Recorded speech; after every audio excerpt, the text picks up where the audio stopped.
commencer. On commence en chantant Krishna Deva Bhavam Tam Vande. C'est page 343 dans le livre de chant Vaishnava. 343 dans ce livre-là.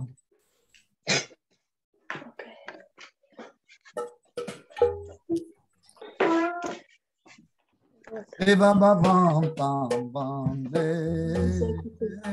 Deva Bhavam Tam Vande. Deva Bhavam Tam Vande.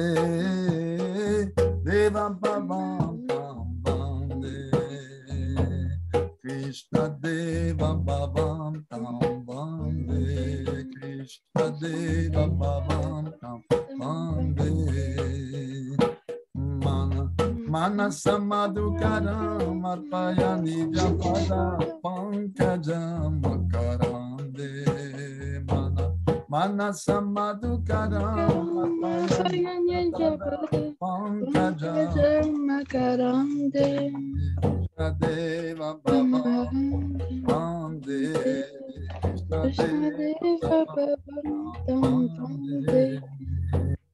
On peut le chanter en français aussi.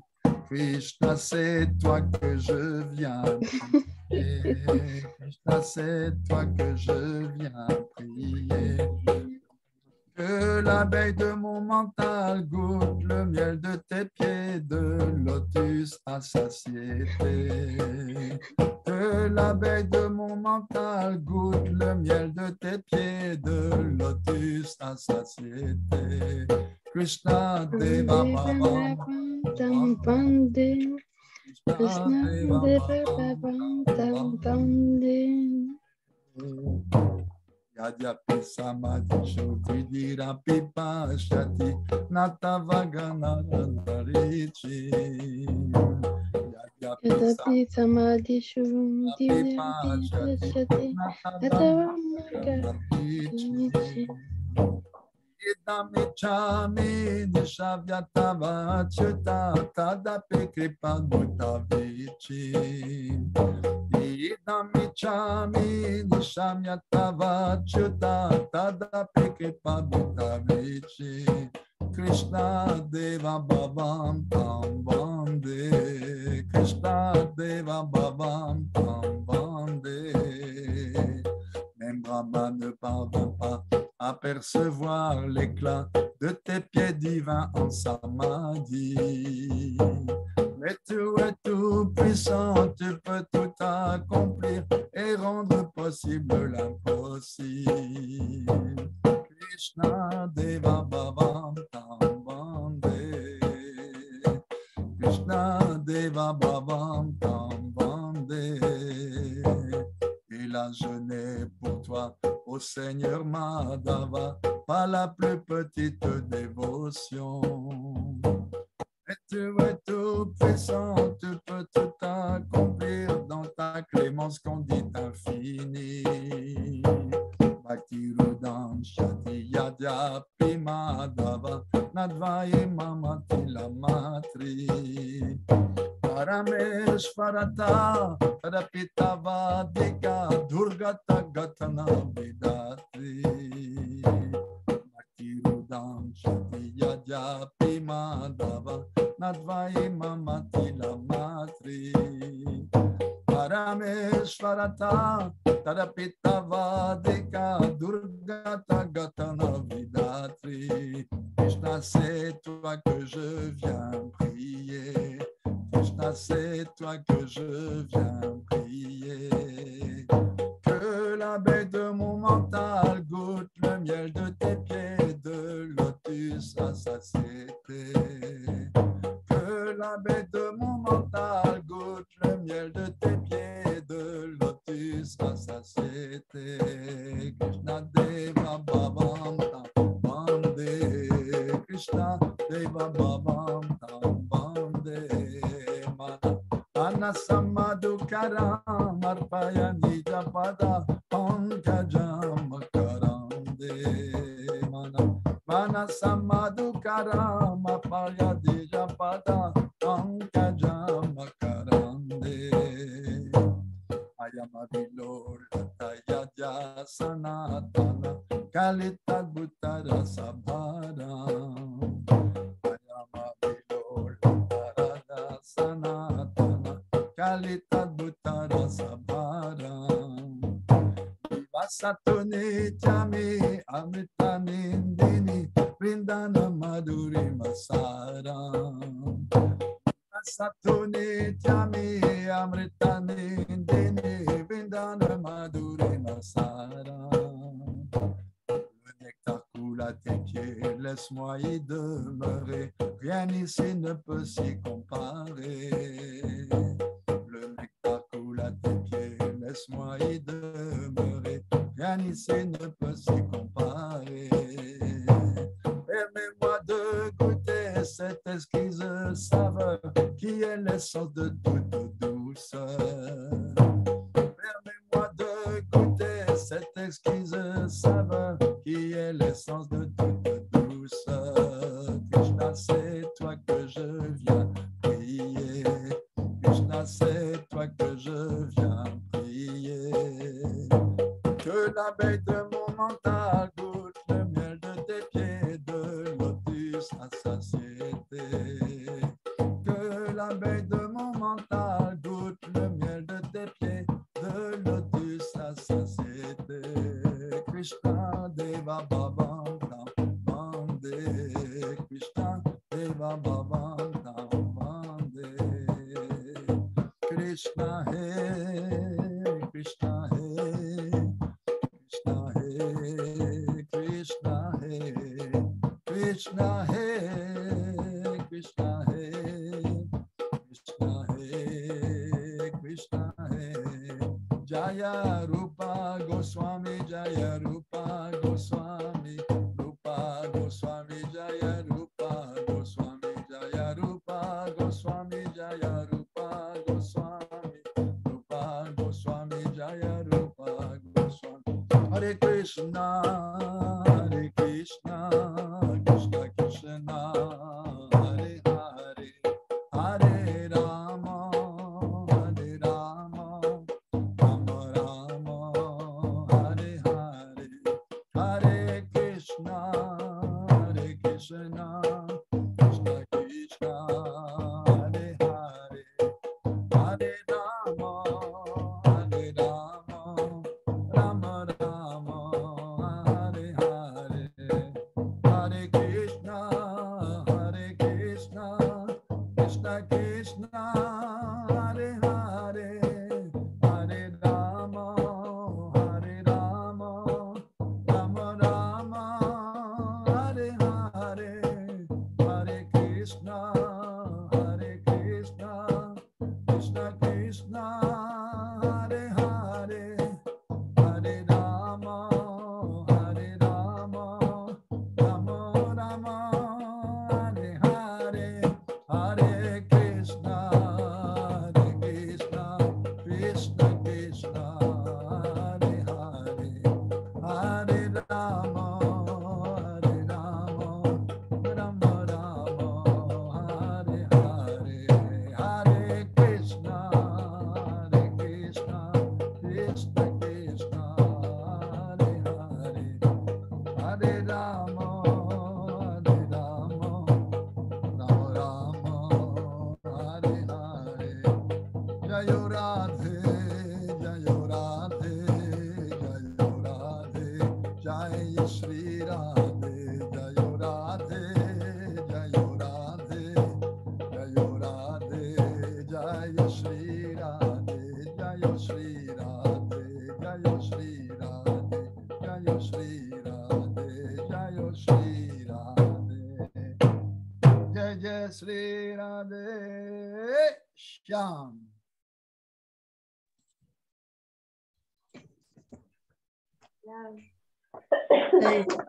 Merci pour ce chant, Maharaj.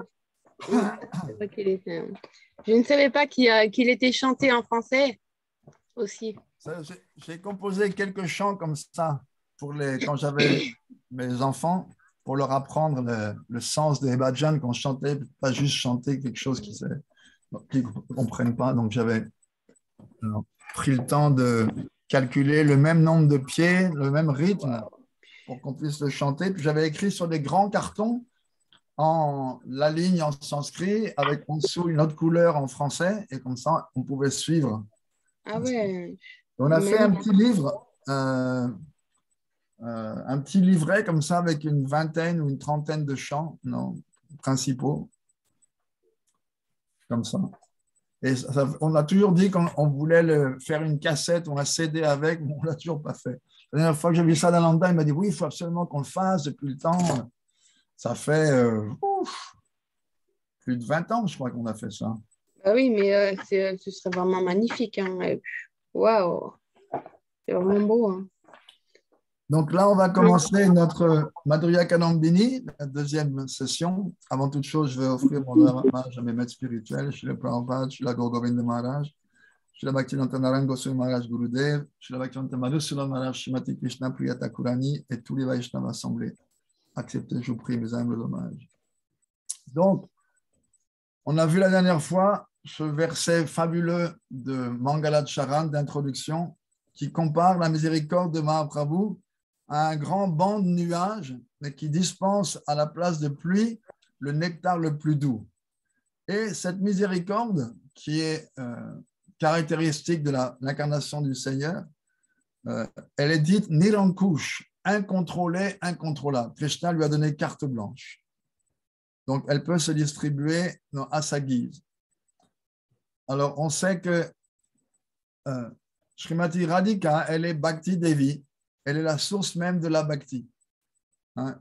Et on verra tout à l'heure, la Bhakti n'est pas différente de Krishna. En fait, la Bhakti, elle est une fonction de la Swarup Shakti de Krishna. Swarupa, sa propre énergie interne.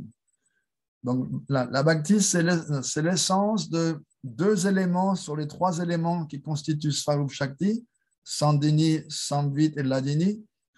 Non, la Bhakti, c'est l'essence de Samvit et Ladini Shakti.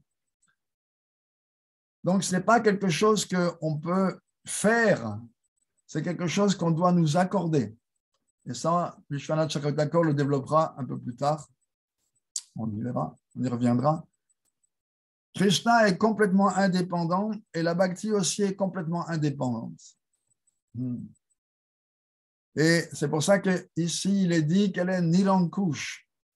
Spécifiquement, Vishwanath Chakravarti Thakur, avec l'humilité qui caractérise tous les grands Vaishnavas, bien qu'il soit Chakravarti veut dire l'empereur des Vaishnavas, Vishwanath, le maître de l'univers, le maître en dévotion, un des plus grands rasiques Vaishnavas, Vaishnav établi dans son rasa et savourant toutes les douceurs du rasa, Vishwanath Chakravarti Thakur, dans son humilité, il implore la déité qui est la sienne, c'est-à-dire Chaitanya Mahaprabhu, s'il vous plaît, moi je suis comme un arbre desséché, loin dans le désert, et je vois votre miséricorde qui pleut très loin. S'il vous plaît, puisse-t-elle venir me toucher, même moi, cet arbre desséché, loin, loin de tout. Alors, les Vaishnavas sont les plus élevés, les plus purs des êtres, mais une des caractéristiques de Prema, justement, c'est que il est inséparable de l'humilité. Srila Govinda Maharaj disait, Prema, c'est comme une liane. Une liane, pour s'élever, il lui faut un support. S'il n'y a pas l'humilité, la liane de la Bhakti ne peut pas s'élever, elle va juste courir sur le sol, elle va ramper, elle ne va pas pouvoir s'élever. L'humilité est la base de tout. D'ailleurs, dans notre lignée spécialement, Mahaprabhu a bien spécifié dans quel état d'esprit on doit chanter « Oh, Trinadapi Sunichena » en se considérant plus insignifiant qu'un fétu de paille. Et ce n'est pas quelque chose de facile. En fait, on demandait à Prabhupada comment être humble. Il disait « Agissez de façon humble ». Et en agissant de façon humble, petit à petit, avec la purification du cœur, l'humilité véritable va se manifester. En fait, cette humilité, elle est le symptôme elle commence vraiment au niveau de Nishta. Quand on sort de Kanishta Adhikar, quand on rentre dans Madhyam Adhikar, la première étape de Madhyam, c'est Nishta, ensuite Ruchi, ensuite Asakti, les trois divisions de Madhyam Adhikar. Donc, c'est quand on rentre dans Madhyam Adhikar qu'on commence à développer la vraie humilité. Une fois, Narayana Maharaj a dit, en fait, jusqu'à Nishta, on fait un show. Non. on n'est pas humble. On essaye d'être humble. Et pour nous aider à devenir humble, Srila Bhakti-Rakshak Srila Maharaj l'a expliqué, on devrait méditer. Les 4 premiers tours, on médite sur le maître spirituel. Les 4 prochains tours, on médite sur le verset du Sikshastakam de Mahaprabhu qui correspond à notre niveau. Si vous vous rappelez, dans le Bhajan Rahasya, Rahasya veut dire secret. Donc, Bhajan Rahasya, c'est la deuxième partie de Harinam Chintamani. Bhaktivinoda Thakur voulait rendre l'accès à la philosophie facile à tous au Bengale à l'époque. Or, le sanskrit, seuls les brahmanes le parlaient. Donc, il a écrit un livre, Harinam Chintamani, en versets bengali très simples, en langage très simple. Il n'a pas mis un seul verset sanskrit. Et il a dit, j'écrirai un autre livre ensuite avec tous les versets pour appuyer chacun des points que j'ai fait dans ce Harinam Chintamani. Donc, la suite du Harinam Chintamani, c'est Bhajan Rahasya, le manuel, comment pratiquer le chant du Saint-Nom qui a été glorifié et expliqué en détail dans Harinam Chintamani. Donc, Rahasya, en fait, c'est un enseignement très confidentiel qu'un maître spirituel va donner en privé à un disciple particulièrement qualifié. Bhajan Rahasya. Mais Bhaktivinoda Thakur est tellement miséricordieux qu'il a écrit un livre dans lequel il a mis tous les secrets du bhajan qu'il a découvert par sa propre pratique. Bon, bien sûr, nous considérons Bhaktivinoda Thakur comme un Nityasiddha, une âme éternellement libérée, mais il a joué le rôle d'un sadhaka et dit voilà ce que j'ai découvert par ma pratique du bhajan. Et il a découvert quelque chose de fabuleux. Il a découvert que chaque étape de la bhakti, ou plutôt chaque verset du Sikshastakam, correspondait à une étape de la bhakti, correspondait également à un divertissement de Krishna dans les 8 divisions de sa journée, Astakaliya Lila. La journée de Krishna est divisée en 8, ça s'appelle des Astakaliya Lila, les Kaliya, les divisions du temps. Et également, chaque verset de Sikshastakam correspond à une paire du mantra Hare Krishna.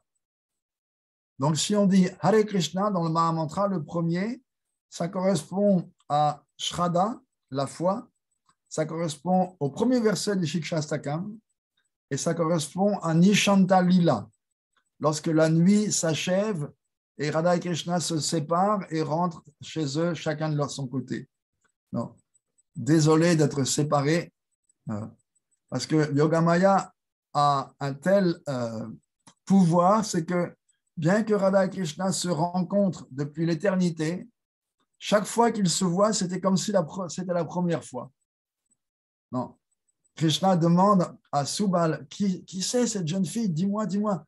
Non, ne fais pas de signe. Je ne veux pas qu'elle me remarque. Mais ils sont ensemble depuis toujours. Imaginez que, si vous vous souvenez, la première fois que vous étiez amoureux ou amoureuse, non, les papillons dans l'estomac, l'émotion tellement crue, tellement à fleur de peau, non, ça passe très vite. Maintenant, pour Radha et Krishna, non, chaque fois qu'ils se rencontrent, c'est comme si c'était la première fois. Srimati Radhika, elle dit à une de ses confidentes, « Oh, je suis une femme tellement peu chaste, j'ai 3 hommes dans ma tête. » Alors Saki lui dit, « Qu'est-ce que tu dis, Radha ?» Il dit, « Ben oui, j'ai rêvé d'un joueur de flûte merveilleux et Chitra m'a écrit et j'en suis tombée amoureuse. Ensuite, j'ai vu au loin un jeune Gopa charmant et mon cœur a bondi vers lui. Et puis, Chitra Devi, ce matin, elle a fait une peinture d'un garçon tellement beau, au teint sombre, et mon cœur aussi est parti vers lui. Hélas, je suis attaché à 3 hommes. Et son ami lui dit, Mugde, Radhe, toi qui es dans la confusion totale, ne sais-tu pas que ces 3 ne sont qu'un? C'est le même Shyam que tu as vu en rêve, que tu as vu au loin et dont Chitra t'a peint le portrait. Donc, Yogamaya fait que chaque fois que Radha et Krishna se rencontrent, ils ont l'impression qu'ils ne se sont jamais vus, que c'est la première fois. avec la fraîcheur, l'intention des émotions de la première fois où on se rend compte, où on tombe amoureux. Quand on a un coup de foudre. Radha et Krishna, ils ont le coup de foudre constamment l'un pour l'autre. Non, ça, ils n'arrêtent pas. Non. Chez nous, le coup de foudre, ça dure une fois, puis après, peu à peu, ça se lasse, hein, ça se tasse. Mais pour eux, c'est toujours le coup de foudre. Ça, c'est l'influence de Yoga Maya. Donc, Bhajan Rahasya de Bhaktivinod, il a découvert et il a expliqué comment à chaque étape de la Bhakti correspond un verset. Donc, à Shraddha correspond le premier verset. Ensuite, à Anartha Nivriti dans Sadhu Sangha correspond le deuxième verset. Et là, Srila Srila Maharaj, il a expliqué, il faut méditer sur ce verset. Ce verset dit au Seigneur, vous avez tellement de noms dans lesquels vous avez investi toutes vos puissances. Et vous êtes tellement miséricordieux que vous n'avez donné aucune règle stricte à suivre pour le chant de ces noms. Non, vous avez rendu le chant de votre nom tellement facile, mais moi je suis tellement infortuné à cause de mes offenses que je n'ai pas d'attrait pour ce nom. Aïna Nuraga, pas d'attrait. Srila Maharaj dit, nous avons tous, tant qu'on est Kanishta Adhikari, une montagne d'orgueil dans le cœur, un ego énorme. Et l'ego, ce n'est pas qu'il te dit, tu sais, tu es grand, tu es intelligent, non. L'ego, il te dit, tu n'es pas moins que Dieu. L'ego veut dire qu'on veut se placer au même niveau que Dieu. Rien de moins. Donc, c'est une montagne d'ego, d'orgueil qu'on a dans le cœur. Et Srila Maharaj dit, si on médite bien consciencieusement sur ce deuxième verset de Shastakam, en prenant vraiment conscience de ce qu'on dit en priant, alors graduellement, cette méditation va nous entraîner vers Nishta. Et à Nishta, il y a la vraie humilité, parce que Nishta correspond au verset Trinadapi Sunichena. Troisième verset du Shikshastakam, troisième étape de la Bhakti, Nishta. Et vraiment, la Bhakti, au niveau de Nishta, la Bhakti devient vraiment humble. Au niveau de Nishta, qu'est-ce qui se passe? Nashta prayeshu abadreshu nityam bhagavata sevaya bhagavati utamashloke bhaktir bhavati naishtiki. Naishtiki veut dire Nishta. Quand, en servant les purs dévots et en écoutant régulièrement le Bhagavatam, on est purifié de pratiquement tous ces anarthas grossiers, Srila Narayana spécifie 76%, précisément. Quand on est libéré de 76% des anarthas, c'est-à-dire tous les anarthas grossiers, à ce moment-là, on rentre dans Nishta. Et qu'est-ce qui se passe? Alors, Tada Rajas Tamo Bhava Kamalobadayas Chaye. L'influence de la passion et de l'ignorance sous la forme de la concupiscence et de l'avidité disparaissent. Donc, il n'y a plus de Kanchan. Hein. Lorsque ce stade mûrit, ça s'appelle Brahmabhuta. Et dans la Bhagavad Gita, Krishna explique Brahmabhuta prasanatma naso chati na kankshati. Puisqu'il n'y a plus d'ignorance et plus de passion, puisqu'il n'y a plus de concupiscence et plus d'avidité, alors il n'y a plus de lamentation quand on perd quelque chose et il n'y a plus de concupiscence. Il n'y a plus de kankshan, cette soif. Hein, comme dit Srila Maharaj, le mental qui est sans arrêt en train de dévorer le monde à travers les sens. Tout ça, ça disparaît. Stidvam, non. Cheta eter anavidam, stidvam sattve prasidati. L'être à ce moment-là est purifié et il s'établit dans la vertu. Donc, quand la vertu vient, alors la véritable nature de l'âme commence à se manifester. Et l'âme, elle est humble par nature. Donc, la vraie humilité, elle commence vraiment quand on arrive à ce stade de Nishta, quand on est libéré de la passion et de l'ignorance. On verra plus tard, quand on étudiera ce chapitre, qu'à Nishta, il y a encore des traces de passion et d'ignorance, mais elles sont impuissantes à créer des obstacles. Elles sont comparées à des pois chiches frits qui, même si on les plante, ne vont pas pousser parce qu'ils sont frits. Ou à un serpent dont les crochets venimeux ont été arrachés. Donc, même s'il vous mord, il n'y a pas d'effet. Mais ça, c'est lorsqu'on va arriver à Nishta. Le chant du Saint-Nom, lui, il va vraiment devenir puissant quand on arrive à Nishta. Parce que, comme disait Srila Govindam Maharaj, plus ou moins, on peut dire qu'un Kanishta Adhikari, il chante Namaparad, un Madhyama Adhikari chante Namabhas, et un Uttamadhikari chante Shuddhanam, le Saint-Nom. C'est plus ou moins comme ça. Quand on arrive vers la fin de Kanishta Adhikar, alors on chante Namapara, Namabas, Namabas, Namabas, Namabas, Namabas, Namabas, Namabas.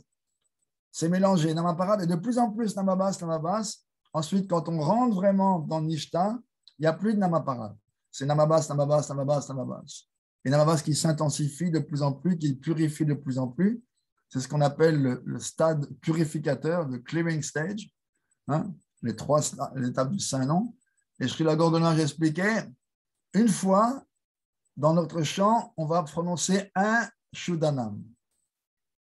Ça s'appelle la descente du Saint-Nom. Krishna lui-même va descendre, non, satisfait de notre attitude de service, non, il va descendre danser sur notre langue. Et un Shuddhanam, prononcer une fois le nom pur, ça fait de nous un Uttamadhikari. On passe tout de suite à la plateforme Uttamadhikari.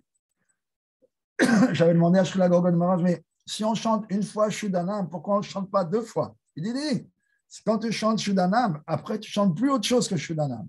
Et le premier te fait de toi un Uttama, te transporte à Bhav, et le deuxième, tu le chantes de la plateforme Uttama. Non. Un Shuddhanam te fait Uttama.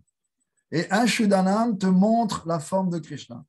Une fois, Srila Gorgon disait, vous n'avez pas besoin du certificat de quelqu'un d'autre pour savoir où vous en êtes. Si vous chantez Namabas, plus de factures de médecin, parce que Namabas purifie de tout le karma, donc il n'y a plus de maladie, il n'y a plus rien. Non. Vous pouvez établir votre propre certificat, plus de maladie, plus de docteur, plus d'hôpital. Ça, c'est la preuve que vous chantez Namabas. Et la preuve que vous chantez Shuddhanam, c'est que vous voyez Krishna face à face. Krishna se révèle. On disait l'autre jour, la première introduction à quelqu'un, c'est toujours à travers de son nom. Les enfants, quand ils ont 2 ans, en français, on les appelle les 2 ans, les terribles 2 ans, parce que c'est à ce moment-là qu'ils apprennent à mettre un nom sur chaque chose. Donc, ils bombardent leur mère de questions. Qu'est-ce que c'est ça, maman? Ah ben ça, c'est un cheval. Et ça, c'est quoi? Ça, c'est un âne. Ça, c'est quoi? Ah, ça, c'est une vache. Ça, c'est quoi? C'est quoi? C'est quoi? C'est quoi? On apprend à ce moment-là à mettre un nom sur chaque chose, chaque forme. Et de la même façon, quand on rencontre quelqu'un, on s'introduit ou on demande comment vous appelez-vous, ou bien quand on présente quelqu'un, voilà, c'est mon ami Chantal, voilà, mon ami Philippe.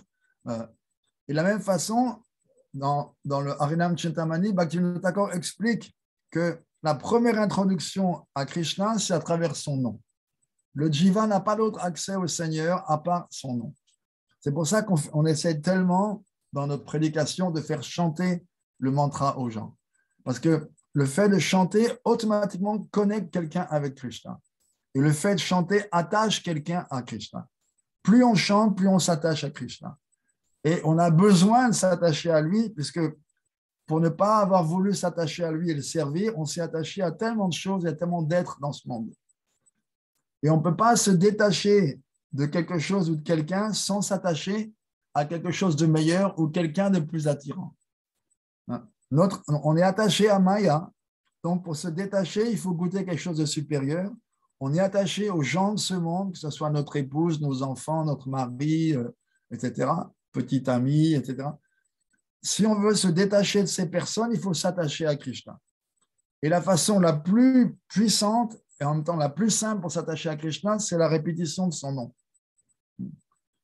On sait aussi que même dans ce monde, répéter le nom de quelqu'un, ça indique l'intimité, ça crée l'intimité.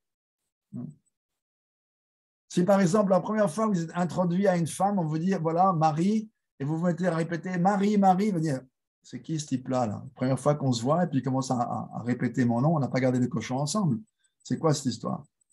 Mais si vous développez une relation d'amitié, et vous vous revoyez un peu plus tard, et vous dites, oh Marie, Marie, je suis tellement contente de te voir. Là, ça indique une relation. Alors, que dire de répéter le nom de Krishna comme nous le faisons? Combien de fois par jour? 25 000?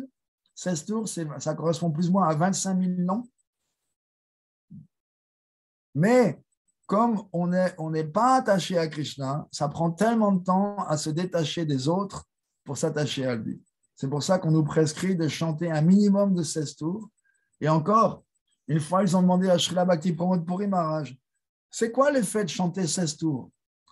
Il a posé un moment, il a dit, 16 tours? Un quart du standard? Ouais, quelque chose. Ça va donner quelque chose.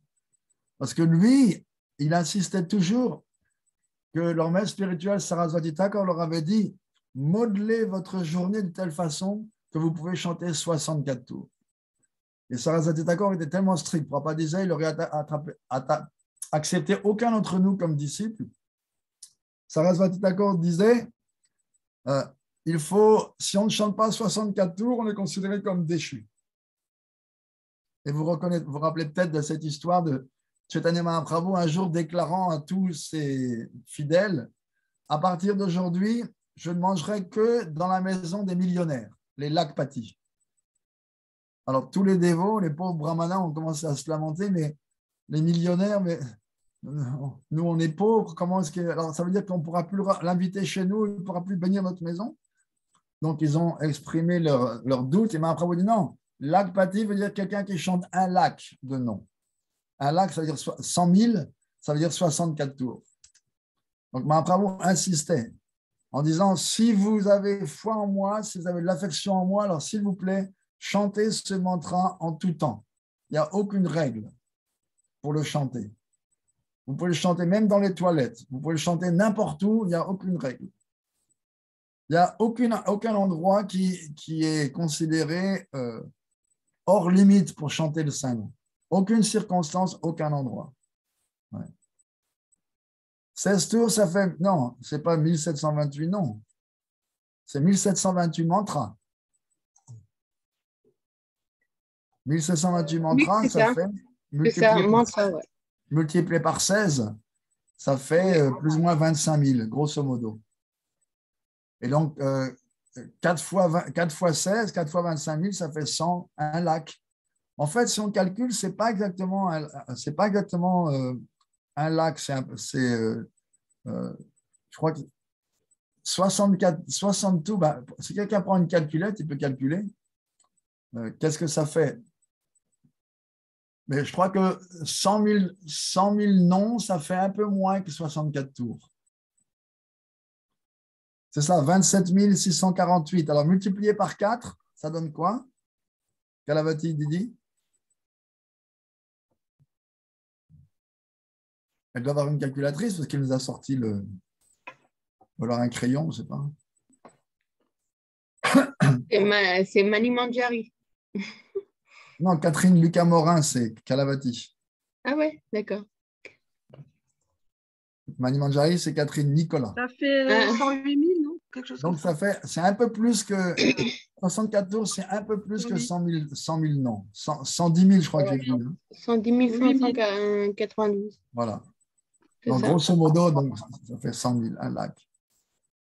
D'ailleurs, certains disent, si vous chantez 64 tours, dans ce cas-là, il faut chanter 68, parce que de 64 à 68, ça purifie les offenses que vous avez faites pendant le chant des 64. Parce que si on chante des offenses en 16 tours, alors combien on fait d'offenses en 64? On ne va pas dire 4 fois plus, mais on va faire aussi des offenses. Donc, certains disent que pour purifier son chant des offenses faites pendant 64 tours, on en chante 4 de plus, 68, et là, ça purifie.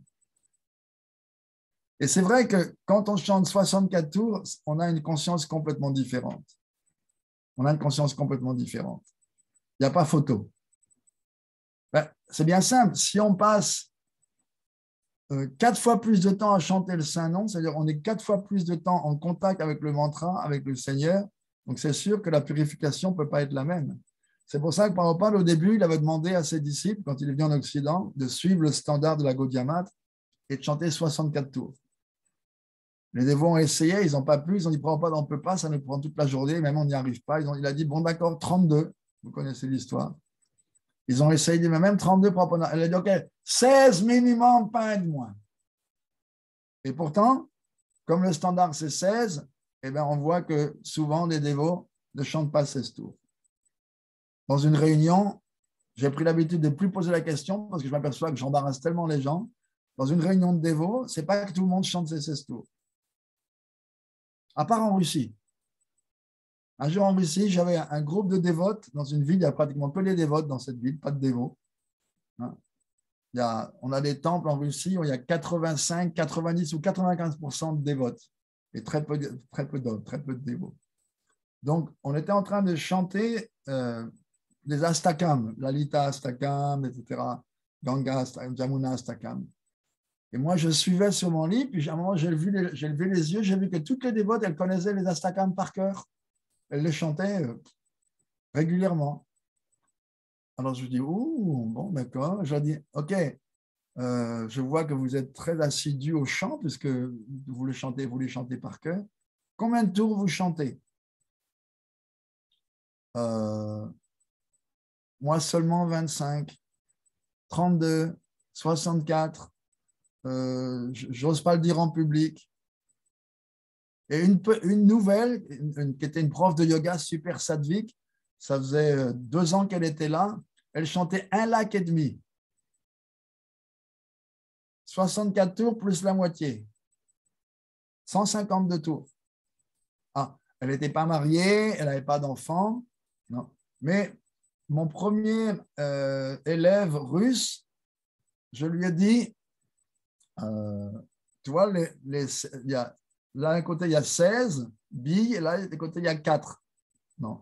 Quand tu as fini 16, tu tires une. Parce que le standard, normalement, c'est 4 fois 16. Alors, je le revois quelques mois plus tard, et je lui demande comment va ton japa. Il dit, je chante le standard. Il dit, c'est-à-dire 64. Et ce type, il était médecin, il avait une famille. Donc, son travail et sa famille, mais il chantait 64 tours. Le premier festival auquel j'ai assisté en Russie avec Srila Naren Maharaj, c'était en 2004. Et à un moment, je donnais une classe et j'ai demandé, il y avait 400, 500 dévots, j'ai demandé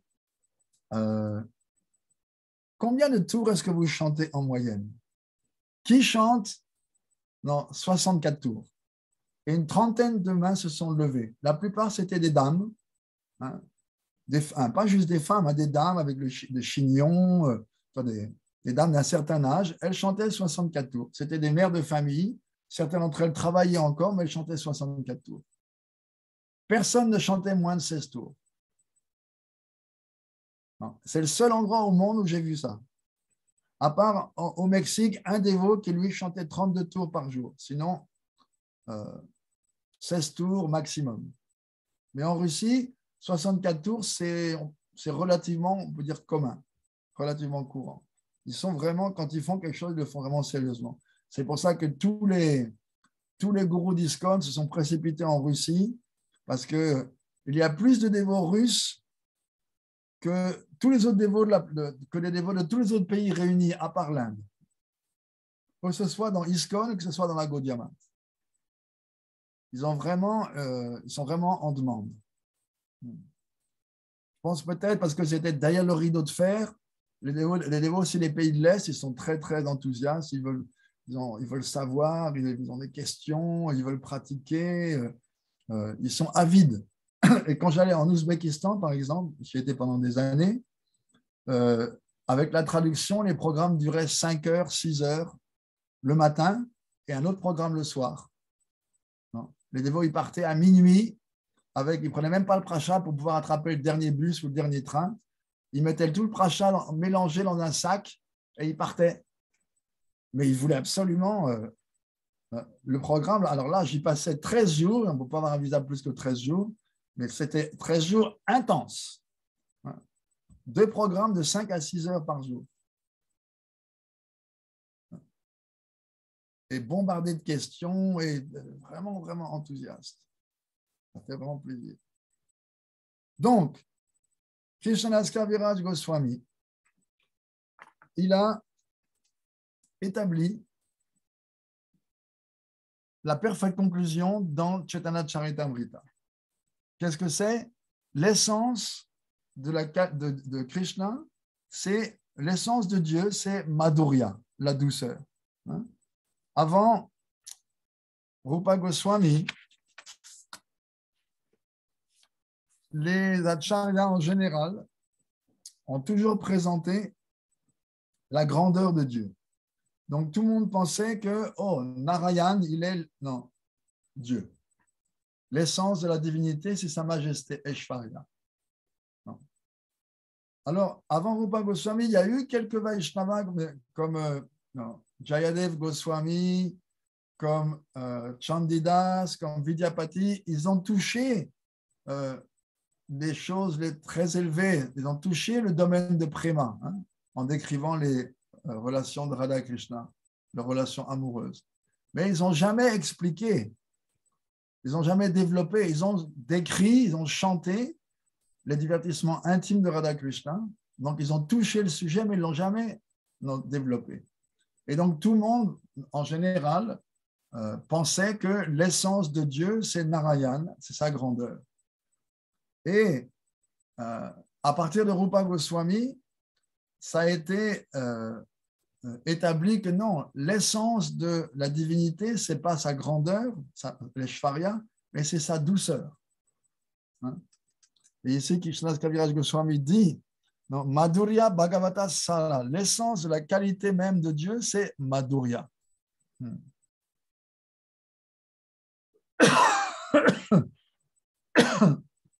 Et dans Ujjala Nilamani, Rupa Goswami a écrit Madhurya Nama Chestanam Savavastu Charuta. Madhurya veut dire posséder un charme et une beauté sans parallèle, une nature inégale en toutes conditions, en toutes circonstances, en toute activité. Donc, la plus haute Madhurya est la forme de toute douceur, Swayam Bhagavan, Krishna, le fils du roi de Vraj. Et Srila Diva Goswami élabore ce sujet dans son Laghu Toshani, son commentaire sur Bhagavatam. Non. La vérité absolue, unique et particulière, dont la forme intrinsèque, la majesté et la douceur sont toutes plus extraordinaires l'une que l'autre, s'appelle Bhagavan. La forme intrinsèque du Seigneur suprême, non, c'est certainement Paramananda, le sommet de la félicité divine. Son autorité absolue et illimitée et insurpassable est certainement son Aishvarya, mais l'excellence de sa forme merveilleuse, de ses qualités, de ses divertissements, etc., qui sont par eux-mêmes infiniment attirants, ça c'est sa véritable Madhurya. Donc c'est seulement par la miséricorde de Chaitanya Mahaprabhu qu'il a répandu dans notre parampara que le monde entier a pu comprendre que l'essence de la divinité repose sur Madhurya. Alors que les Vaishnavas des temps anciens reposaient tous sur Aishvarya, la majesté. Mais le Bhagavatam, qui est considéré comme notre autorité suprême, le Purana sans faute, et nos Goswamis, ils ont tous établi que Madhurya est la base même, la fondation même de la forme originelle de Dieu. Parce que bien que chaque avatar ait intrinsèquement la même nature, ils sont dieux, on n'adore pas différents dieux, ils ne sont pas différents. Non. Vrajendranandan Krishna, le fils du roi de Vraj, Krishna, qui apparaît comme caché sous une forme humaine, il est directement la personnification et la forme personnelle de Madhurya. On dit aussi Raso Vaisa, il est Rasa, lui-même. Les Upanishads, Taittiriya Upanishad dit ça. Il est le Rasa personnifié. Non seulement il est le suprême connaisseur du Rasa, Rasik Shekar, mais il est l'objet intrinsèque de toutes sortes de Rasa. Donc, ce zénith du développement des différents rasas, on le trouve dans aucun avatar, aucune forme de Dieu à part Krishna lui-même. C'est seulement lui qui est techniquement ce qu'on appelle Akila Rasamrita Murti, c'est-à-dire la personnification de tous les rasas. Tous les rasas sont avec Krishna. Quand on parle des 5 rasas, on les appelle Rati aussi. Krishna Rati. C'est seulement, Srila Narayan Maharaj l'a révélé, seulement les Manjari leur rati n'est pas principalement avec Krishna, mais avec Radha. Sinon, pour tout le monde, le rasa, c'est avec Krishna. Que ce soit Dasyaras, Sakyaras, Vatsaleras ou Madhuryaras, c'est toujours avec Krishna. Seuls les Manjari, les assistants de Srimati Radharani, leur rati est avec Radharani elle-même. Elles sont complètement tadatmiques avec elle. Et tout ce qu'expérimente Radha, elles expérimentent elles aussi. Donc, quand certains disent « Ah oui, mais dans votre… » J'ai entendu ça à Vrindavan. Des gens d'autres lignées disent « Ah oui, mais chez vous, dans votre lignée, vous pouvez au maximum devenir une manjari. » Ah bon, seulement une manjari. Mais les manjari, elles goûtent plus même que Radharani du Chaitanya Charitamrita. Krishna lui-même est sidéré quand il se rend compte que Radharani goûte un plaisir infiniment plus grand que le sien. Ouais. Et on dit que les gopis, les manjari, goûtent encore plus que Radharani. À tel point qu'une fois, en lisant un passage ainsi du Chaitanya Charitamrita à Govardhan pendant un festival, Srila Narayana Maharaj, quand il est venu à ce passage, il a dit « Non, je ne peux pas accepter ça. » Après, il a dit « Mais qu'est-ce que je peux faire puisque c'est Krishnadas Kaviraj Goswami qui le dit. » Il a relu disant « Bon, qu'est-ce que je peux dire ?» Dans son attachement à Radharani, il ne pouvait pas concevoir que Manjari puisse goûter plus que Swamini Radha, notre maîtresse ultime, Srimati Radharani. Donc, dans sa dévotion, il ne pouvait pas accepter l'âme. Il a relu en disant ça me paraît extraordinaire, ce n'est pas acceptable, mais puisque c'est Kaviraj Goswami qui le dit, qu'est-ce que je ne peux pas discuter, je ne peux pas argumenter avec ça, avec lui. Il est notre autorité. Donc, Krishna, il est le rasa lui-même, il est le connaisseur du rasa suprême, ou le suprême connaisseur du rasa, et il est Akila Rasamrita Murti, la personnification du nectar de tous les rasas. L'autre jour, quand on parlait des opulences de Krishna, moi j'ai parlé un peu de sa beauté, j'ai parlé de ces 4 madhuris, les 4 douceurs spécifiques de Krishna. Et elles sont mentionnées ici également.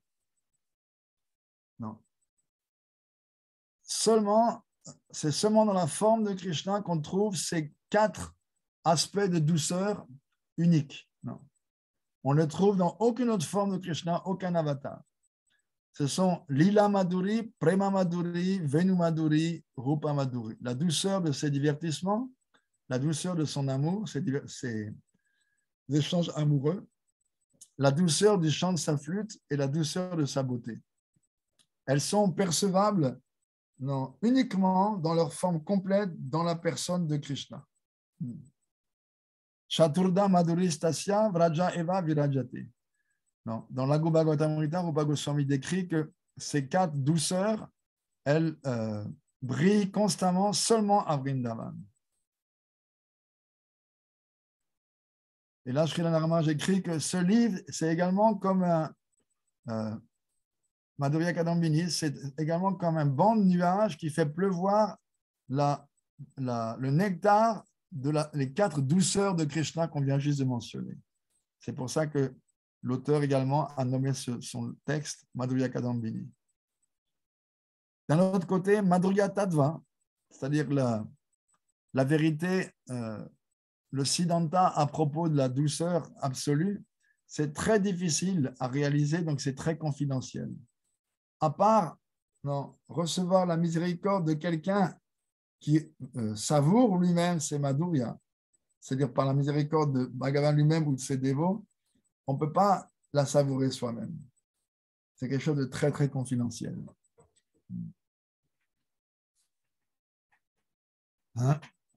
Krishna lui-même, on disait l'autre jour, il est venu Premaras Niryas Korite Ashvadan pour savourer toutes les subtilités du rasa. Parce qu'il est rasik shekar, mais il est aussi suprêmement compassionné, suprêmement miséricordieux. Donc, il a donné également la voie de Raganuga Bhakti qui permet de se purifier et de se qualifier pour pouvoir goûter ce nectar. Krishna n'est pas égoïste. Il dit que lui-même que il n'a aucun intérêt à toutes ces opulences si c'est pour en jouir tout seul sans ses dévots. En fait, le plus grand plaisir de Krishna, c'est partager. Gurudev disait, chez la Narayana Maharaj et chez la Gaudiya disait, Krishna, il a faim d'amour. He's hungry for love. Il a faim d'amour. Et l'amour, ça veut dire faire quelque chose pour le bien-aimé. Et là, il y a un secret. C'est que Krishna veut toujours offrir à ses dévots quelque chose en réciproque pour leur service d'amour. Et les dévots, ils n'acceptent jamais. D'ailleurs, le stade de Ruchi, il est exprimé dans le 4e verset de Shishastakam, Nadanam, Najanam, Nasundarim Kavita Chamaye, Mama Janmani Janmani Shvare Bhagavad Bhaktir Ahetuki Dvaye. Je ne veux pas de richesse. Donc, Krishna, s'il veut te donner une richesse pour te bénir de ton service, non, je ne veux pas de richesse. Je ne veux pas d'une jolie femme, je ne veux pas de disciples, je ne veux pas de fidèles, je ne veux pas de suivants. Je ne veux pas de la libération qui est décrite en poésie choisie. Alors, qu'est-ce que tu veux? Je veux juste votre service immotivé vie après vie. Donc, Krishna, lui, veut réciproquer, parce que l'amour, ce n'est pas un sens unique, c'est une rue à deux sens, à double sens. Et le dévot veut seulement offrir.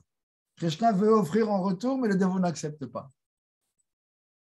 Alors, Srila Gaudiya Maharaj, il a expliqué qu'est-ce qui se passe. Quand Krishna voit ça, il dit, mais je veux lui offrir quelque chose, mais il ne veut pas. Et il commence à regarder les disciples de ce dévot. Et il pense, oh, ils offrent à mon pur dévot ce que moi je veux lui offrir, mais qu'ils n'acceptent pas de moi. Ok, je vais me donner à eux. C'est comme ça que le dévot, il obtient Krishna, parce que Krishna, le voyant servir son maître spirituel avec dévotion et le gourou accepté, il dit, je vais me donner à cette personne-là. Dans le Bhagavatam, c'est bien dit, Bhakti Shushraya Yata. Un Upanishad, je pense, Mundaka Upanishad dit, le Seigneur ne se révèle qu'à ceux que lui-même il a choisis. En lisant ça, on peut devenir désespéré. Ah bon, d'accord. Donc, il se révèle seulement à celui qui choisit.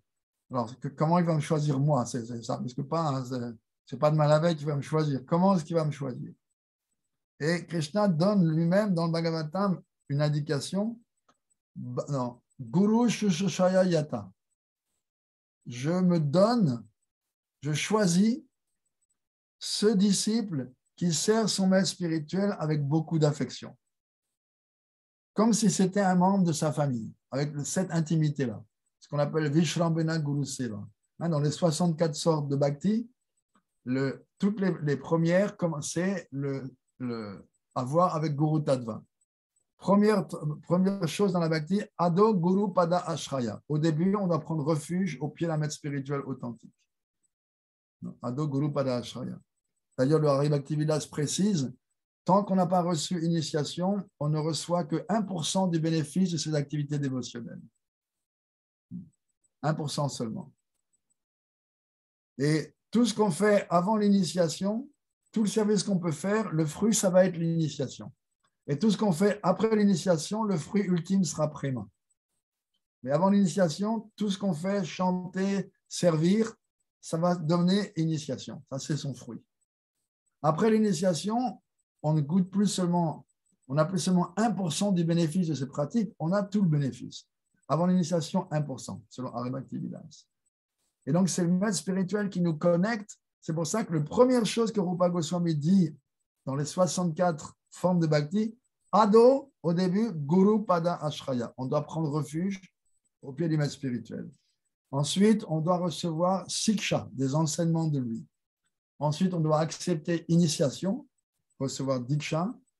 Ensuite, Vishrambhena Guru Seva. On doit le servir avec grande intimité, comme un membre de sa famille, comme si c'était un membre, c'est-à-dire avec, sans formalité, comme si c'était un membre très proche, comme quelqu'un de la famille.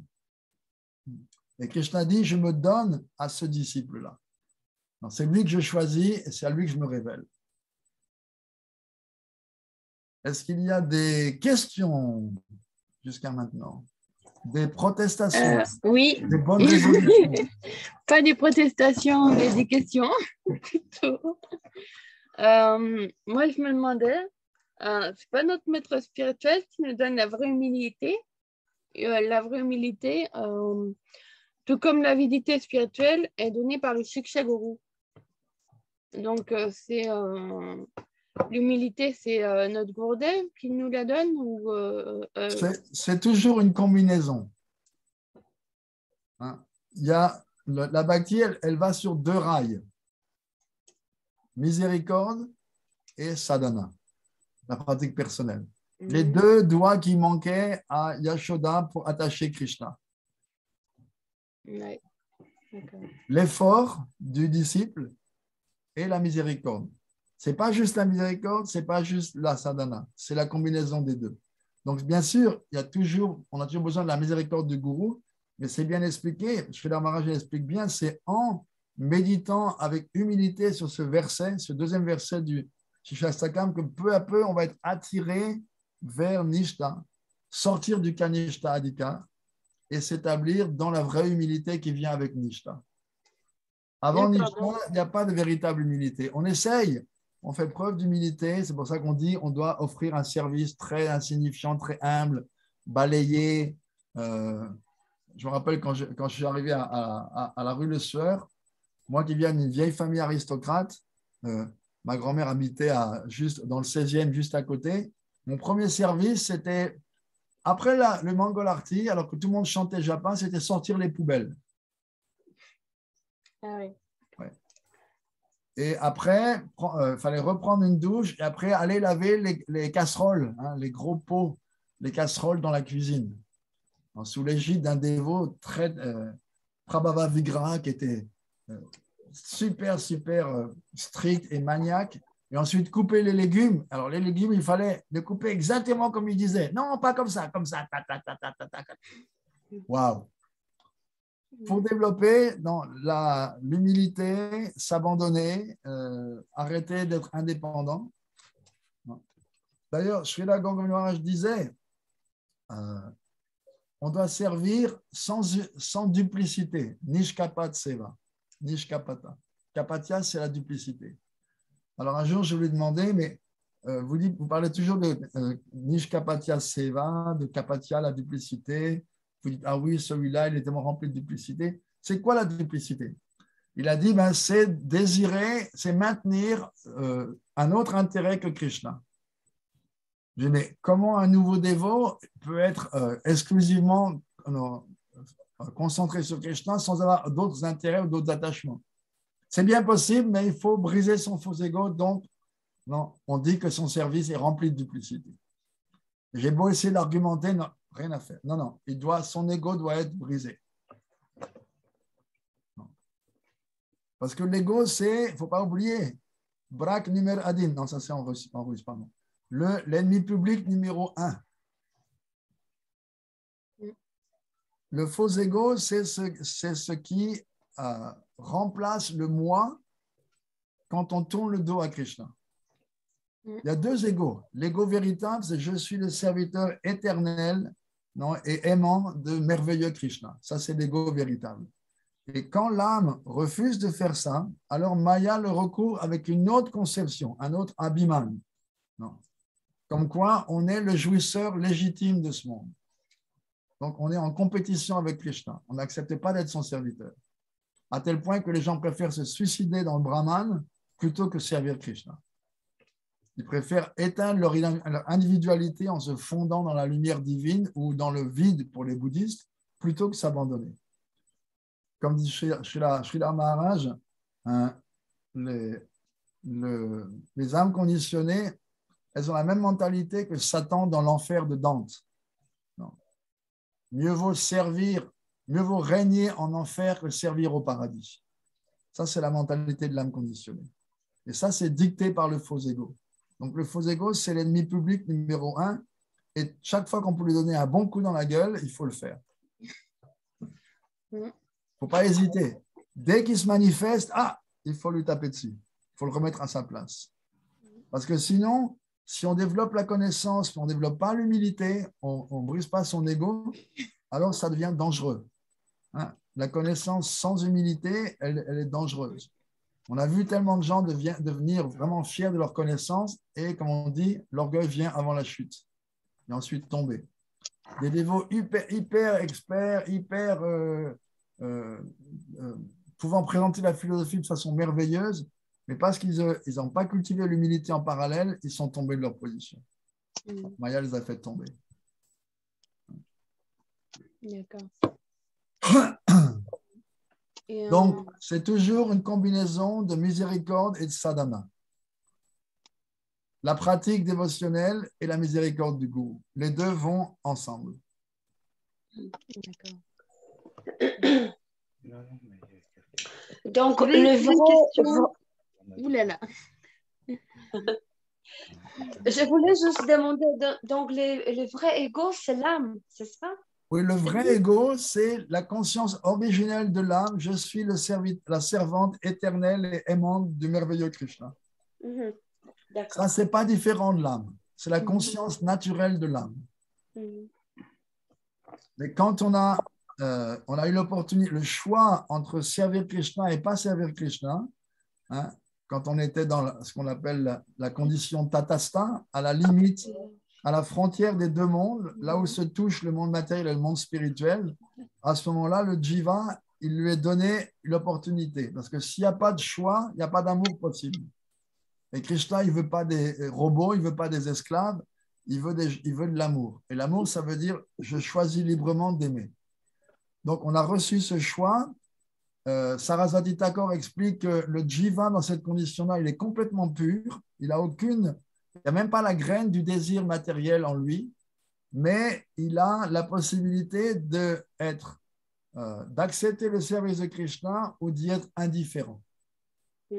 Ceux qui l'acceptent, alors, ils ont leur vrai ego qui se manifeste et ils prennent un corps spirituel et ils vont au monde spirituel selon leur rasa particulière. Et ceux qui n'acceptent pas, nous autres, les pauvres crétins qui avons fait le mauvais choix, alors on est précipités dans le monde matériel et là, Maya nous satisfait en nous couvrant avec deux corps, un grossier, un subtil. Et l'élément le plus puissant du corps subtil, c'est le faux ego. C'est lui qui nous fait oublier qu'on est une âme et qui fait qu'on s'identifie avec le corps qu'on a reçu. OK? Oui. Donc, au niveau de l'âme, il n'y a pas de différence entre l'âme et l'ego. L'ego véritable. C'est comme le corps spirituel. Certains disent, oui, alors, on va obtenir une svarup. Il y a une grosse controverse en ce moment là-dessus.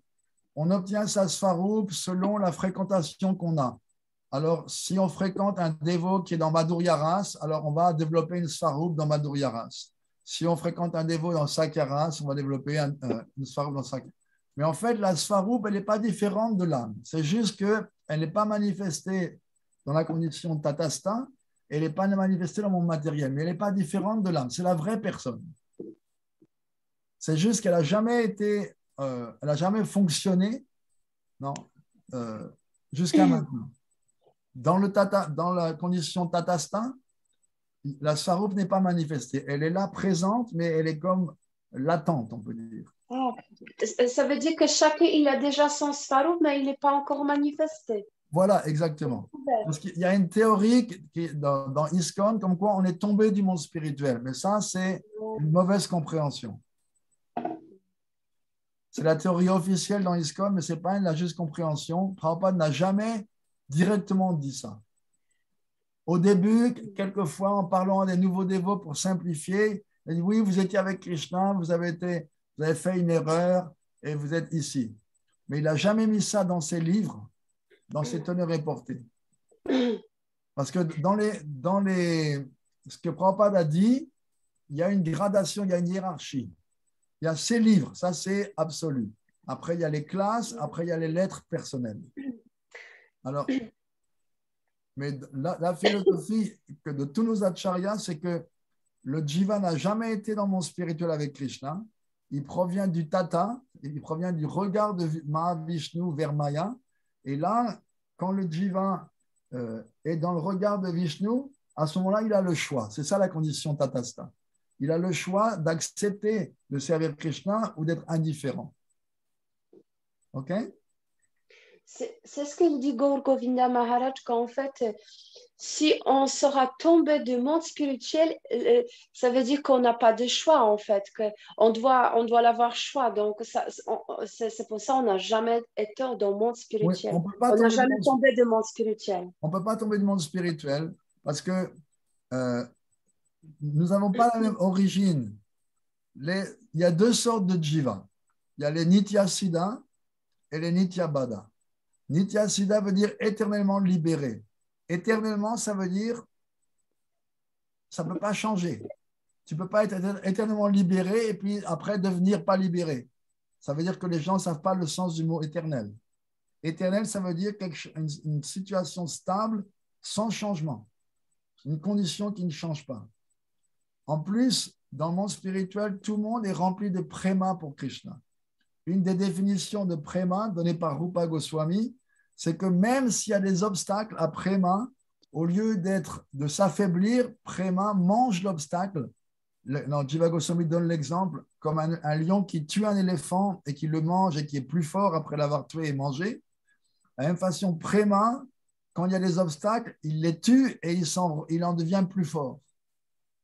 Et ensuite, une définition de préma, c'est que c'est une substance éternelle qui ne peut jamais être changée et recouverte. Donc, on ne peut pas être avec Krishna dans le monde spirituel et ensuite perdre préma. Ça veut dire que les gens ne connaissent pas bien la philosophie. Ça paraît bizarre. Même, pour moi, c'est un peu aussi inconcevable que tu as dit, Maharaj, que quand on dans cette attache-là de choisir entre le monde spirituel et le matériel, tu as dit que l'âme, elle est dans son état pur, mais l'âme dans l'état pur, elle est le serviteur de Krishna. Donc, c'est un peu inconcevable qu'il choisit le monde matériel, en fait. Ce n'est pas qu'elle choisit, en fait. C'est un choix par défaut, on peut dire. L'âme, elle est consciente qu'elle est servante de Krishna. Mais cette conscience de Krishna, elle n'est pas parfaite. Prabhupada l'explique. Il appelle ça la conscience Vasudeva. Dans cette condition, tatasta, le jiva, il perçoit comme un reflet de Dieu. Ce n'est pas une conscience de Krishna parfaite. Il sait qu'il est le serviteur de Krishna, mais il l'a jamais été, il l'a jamais fait. Mais il sait que c'est sa nature et sa fonction. Donc, il a le choix entre, oui, accepter de servir Krishna ou être indifférent. Ce n'est pas qu'il choisit entre Krishna et Maya. Il choisit de servir Krishna ou pas Krishna. Alors, évidemment, quand on choisit, si on coche la case, si on peut dire, pas Krishna, qu'est-ce qui se passe? Le seul choix, parce qu'il n'y a pas de troisième choix, c'est Maya. Et Bhaktisiddhanta Saraswati Thakur, il décrit ça de la façon la plus précise que j'ai jamais lu ou entendu nulle part. C'est dans un petit livre qui s'appelle Brahmana au Vaishnava. Il explique que quand le jiva, il contemple donc de ne pas servir Krishna, à ce moment-là, il est attaqué par le virus de l'impersonnalisme. Il dit, il ne peut pas rester comme ça entre deux. Hein? Parce que le tata, ce n'est pas un lieu de résidence, c'est un lieu de passage. Donc, il faut qu'il choisisse. Alors, ou il choisit de servir Krishna ou pas Krishna. S'il choisit pas Krishna, à ce moment-là, de ce choix de pas Krishna, la graine du désir matériel se manifeste. Et là, Maya lui montre tout le monde dans le monde matériel en train de jouir du plaisir matériel. Et le jiva, il commence à penser, ah ben moi aussi, peut-être je peux en jouir. Moi aussi, je peux contrôler ça. Hein?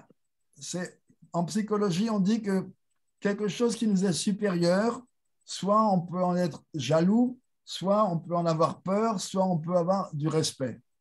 Mais quelque chose qui nous est inférieur, alors on a tendance à vouloir le contrôler. On pense, ah ben ça, je peux le contrôler, ça, je peux en jouir. Alors, le jiva, il appartient à la nature spirituelle, donc la nature supérieure. Le jiva, par nature, il est supérieur à Maya. Donc, lorsqu'il regarde Maya, qui lui apparaît comme une grosse boule d'énergie lumineuse et super chatoyante, super attirante, il dit, ah, ça, je peux le contrôler, ça, je peux en jouir.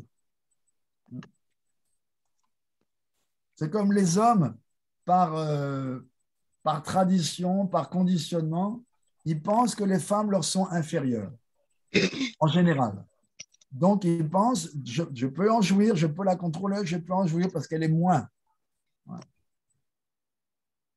Les femmes, elles ne pensent pas que les hommes sont inférieurs. Elles savent que les hommes sont inférieurs parce qu'elles ont juste qu'à prendre une pose un petit peu particulière, montrer un petit peu de peau, et aussitôt, le pauvre homme, il commence à fondre et à perdre ses esprits.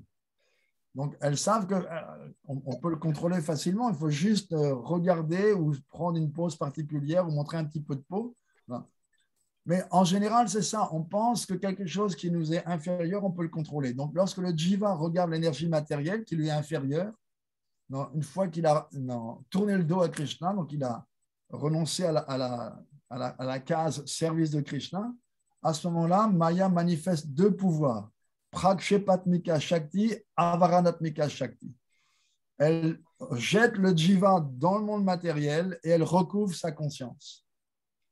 Le pauvre jiva, lorsqu'il regarde Maya et il choisit de passer vers Krishna, il ne sait pas qu'il va oublier qu'il est une âme. Il ne sait pas ce qui va se passer.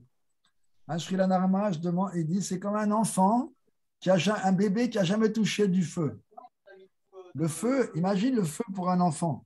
Parce que je passe la raclette après. C'est pour ça que j'ai poussé tout ce qui était Solergor. C'est super attirant le feu pour un enfant. C'est chaud, les flammes qui dansent, ça brille.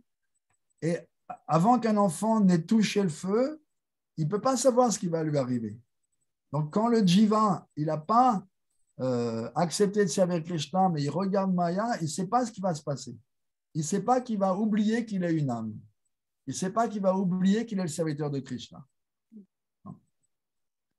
Tout comme un enfant qui avance les mains la première fois vers le feu, qui se brûle, il ne sait pas qu'il va se brûler. On est exactement dans cette situation-là. Mais il faut que Krishna aussi fasse en sorte qu'on soit bien conditionné pour pouvoir s'identifier à cette matière. C'est pas Krishna qui fait ça, c'est Maya. Oui, Maya, pardon. Mais Maya, elle fait bien son boulot, quoi. Donc, c'est très bien, elle est une servante de Krishna, donc automatiquement, ouais. Dès que le jiva tombe dans Maya, aussitôt, il est recouvert par 5 voiles qu'on appelle les kleshas. On en parle un peu plus loin dans Madhurya Kadambini. Oh, c'est bien, j'aime bien savoir ça. Les 5 kleshas. Klesha veut dire souffrance, mais là, ça veut dire aussi source de souffrance. Les 5 voiles de Maya. Mais pour se faire conditionner comme ça, comment vous dire, il faut qu'on soit bien conditionné pour pouvoir s'identifier. Parce qu'à la rivière Viraj, on a quand même une certaine... comme il n'y a pas de conditionnement, la rivière Viraj, on a besoin d'être conditionné pour pouvoir... c'est ça, le conditionnement, c'est les 5 voiles. Ouais. Le conditionnement, c'est les 5 kleshas. La bonne nouvelle, c'est que le premier effet de la bhakti, c'est kleshagni. La bhakti commence à dissoudre peu à peu tous les kleshas, tous les voiles. On va s'arrêter là pour ce soir.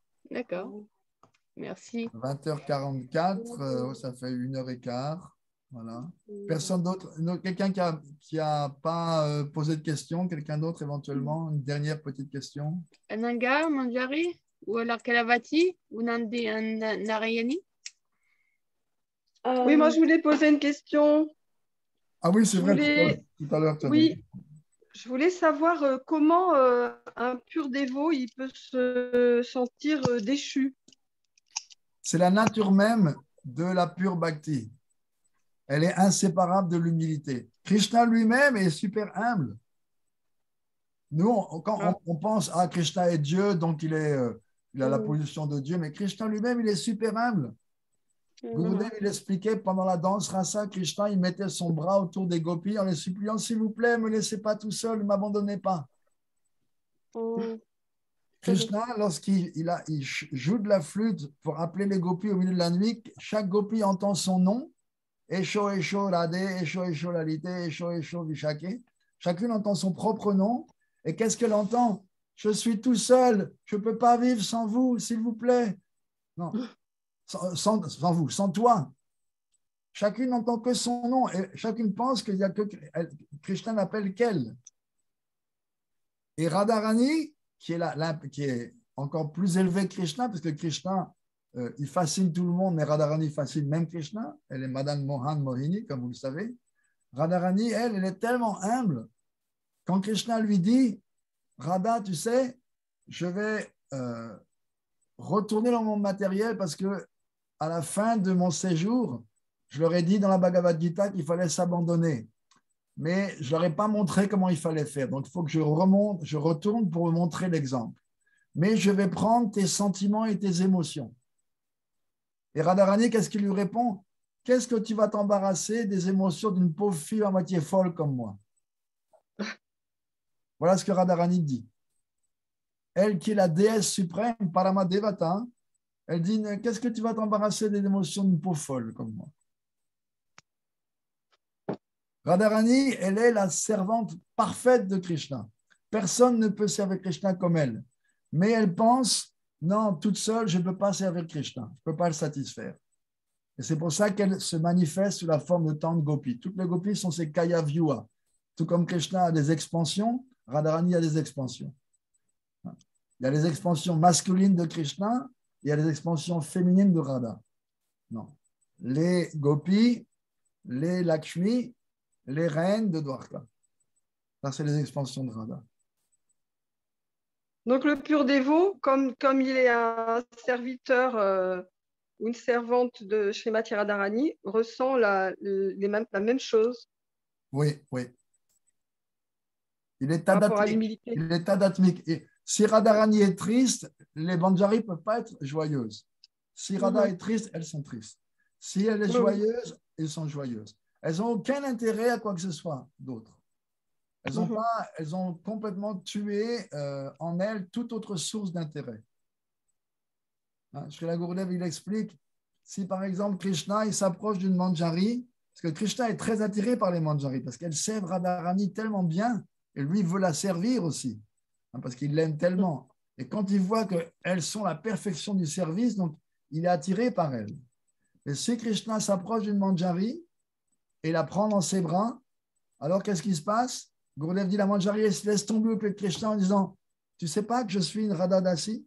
S'il te plaît, ne me donne pas ce plaisir inférieur de ton étreinte. Non. Moi, mon plus grand plaisir, c'est vous unir, toi et Radha. Ça, c'est le vrai plaisir.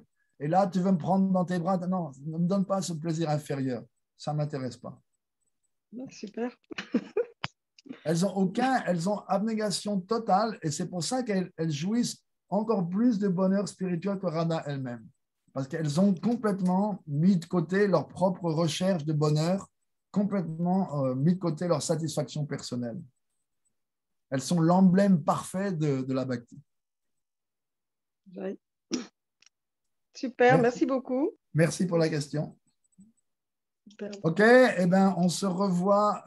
Qu'est-ce que nous disait Rasalila? Lundi, une classe sur Bhaktisiddhanta Sarasvati. Non, c'est mardi. Lundi ou non, mardi. c'est lundi. C'est lundi. D'accord, bah lundi alors. À quelle heure? C'est lundi à la même heure. Lundi, 7h30, classe sur Bhaktisiddhanta pour ceux qui veulent ou celles qui veulent. Et sinon, jeudi, tous les jeudis à 7h30, Madhurya Kadambini. Oui, c'est ça. Okay. En tout cas, merci beaucoup d'être venu. Tant que je suis là et que je ne suis pas parti en Inde, enfin, je sais pas, j'espère pouvoir y aller là pour Gopurnam. Et après, peut-être aller au Pérou. Mais tant que je suis là, on fait comme ça. D'accord, ok. Merci Rasalila pour avoir organisé. Merci Maharaj d'avoir parlé et puis merci aux participants. Merci beaucoup. C'est beau la manga. Haribol, merci à Manjari. Merci à tout le monde. Dileka, Narayani. Kalavati. Hare Krishna, Hare Krishna, Krishna Krishna, Hare Hare. Hare Ram, Ram Ram, Hare Hare. Hare Krishna, Krishna Krishna, Hare Hare. Hare Ram, Ram Ram, Hare Hare. Hare Krishna, Krishna Krishna, Hare Hare, Hare Rama, Ram Rama, Hare Hare, Hare Krishna, Krishna Krishna, Hare Hare, Hare Rama, Ram Rama, Hare Hare, Hare Krishna, Krishna Krishna, Hare Hare, Hare Rama, Ram Rama, Hare Hare, Hare Krishna, Krishna Krishna, Hare Hare, Hare Rama, Ram Rama, Hare Hare, Jaya Sachinandana, Gora Hare, Jaya Sachinandana, Gora Hare, Gora, Gora, Gora Hare, Gora, Gora, Gora Hare, Gor, Gor, Gor, Gor, Gora Hare Bol, Gor, Gor, Gor, Gor, Gora Hare Bol, Nitya Go Hare Bol, Hare Bol, Hare Bol, Gora Hare Bol, Nitya Gora Hare Bol, Hare Bol, Hare Bol, Hare Bol, Jayo Radhe, Jayo Radhe, Jayo Radhe, Jaya Sri Radhe, Jayo Radhe, Jayo Radhe, Jayo Radhe, Jayo Sri Radhe, Jai Jai Sri Radhe. Shyam. Shyam. Merci beaucoup, à bientôt. Haribol.